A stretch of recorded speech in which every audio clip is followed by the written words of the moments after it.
हमें यहाँ पे आपके घर में याद किया, इसके लिए हम आपका तहे दिल से शुक्रिया कहते हैं। और हमेशा सैयदना साहब और आपका बहुत गहरा रिश्ता रहा है। मेरे ग्रैंडफादर सैयदना मोहम्मद बुरहानुद्दीन का और आज सैयदना साहब का। और जो आपने अभी वक़्फ़ बिल का जो पास हुआ है, उनमें हम माइनॉरिटी विद इन माइनॉरिटी है, और उनमें हमें आपने जगह दी है, हमारा नाम आया है। और जो काम हुआ है हिंदुस्तान की तरक्की के लिए, आपकी ख्वाहिश है कि सबको साथ लेकर चलना है। और जो काम हुआ है और हो रहा है वो इंशाअल्लाह इंडिया के लिए, हिंदुस्तान के लिए और पूरे देश के लिए बहुत खूब होगा। शायद आप में से बहुत कम लोगों को पता होगा कि जब मेरे मन में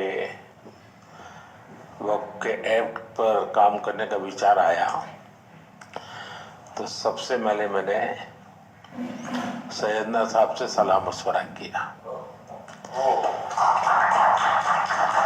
फिर उन्होंने आपको मेरे पास भेजा तो मैंने इनको 3 साल तक परेशान किया कि आप जरा इसको अपने तरीके से देखिए, आप अपनी लीगल एडवाइस लीजिए, मुझे ड्राफ्ट दीजिए। यानी आप कल्पना नहीं कर सकते इतना कंसल्टेशन में उन्होंने मेरा साथ दिया। आप में से जो भी जानकार लोग उनको बात कर करके ले आए और एक एक शब्द, फुल स्टॉप, कॉमा में क्या करना चाहिए, यहाँ तक मुझे मदद मिली। ये बात मेरे लिए कोई नई नहीं थी, कैसे करना उसके लिए। आपको शायद याद होगा जब आपके दादाजी सैयदना साहब, अब वो तो 1900 से, तो एक बार मेरे घर पे आए थे तो फिर उसी में से बात निकली पाटन की। अब एक व्यक्ति इस वक़्फ़ के नाम पे आप लोगों के लिए वो सबसे बड़ी श्रद्धा की जगह है, उसको दबोच के बैठा हुआ। अब मैं भारी कोशिश की, मैंने खुद ने है, यानी मुझे मालूम था कि कितनी पीड़ा आप लोग सह रहे। एक्चुअली वक्फ का जो स्पिरिट है, आखिर ये किस चीज के लिए, किसके लिए, उसका अगर दुनिया को उत्तम से उत्तम कोई मॉडल दे पाएगा तो सैयदना साहब दे पाएंगे।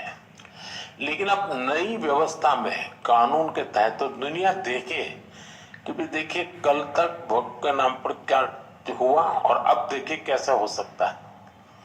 और जब गरीब से गरीब इंसान की दुआ मिलेगी तो उसकी ताकत अनेक गुना बढ़ जाती है जी।